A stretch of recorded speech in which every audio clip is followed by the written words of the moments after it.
We're getting new details tonight about a deadly plane crash in La Jolla last night. The plane barely missed hitting homes before slamming into a hillside. CBS 8's Rocio de la Fe takes us to the neighborhood where crews took the plane from tonight.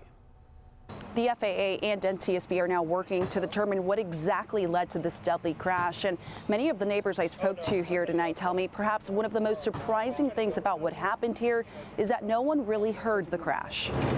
If he would have been 10 or 15 feet higher, this would have been a whole different ballgame. Crews removed the plane from the hillside where it crashed earlier tonight.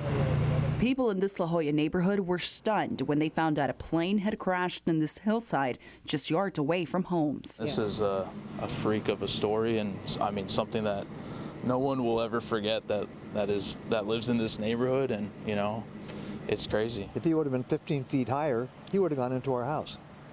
That's all it would have taken. The plane was found hours after it made this frantic call to air traffic control indicating it was out of fuel. We lost a lot of fuel, so we have to make emergency landing saltwater. NTSB officials say the single-engine Cessna 210 plane took off from Concord, California at around 5:30 yesterday.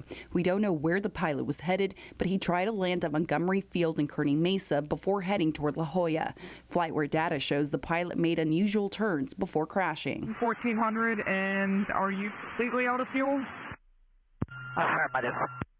Century 1400, there's a runway right off your right, 1 o'clock at 2 miles. The plane is registered to a man from Carlsbad, but we have not been able to confirm that he's a victim killed in the crash. William Edwards is a pilot and says he was on the ground at Montgomery Field and heard the call. Edwards believes weather may have played a role in the crash. Weather was below minimums. It's that simple. You have to have, clouds have to be a certain height above the runway, and you have to have a certain amount of visibility to land.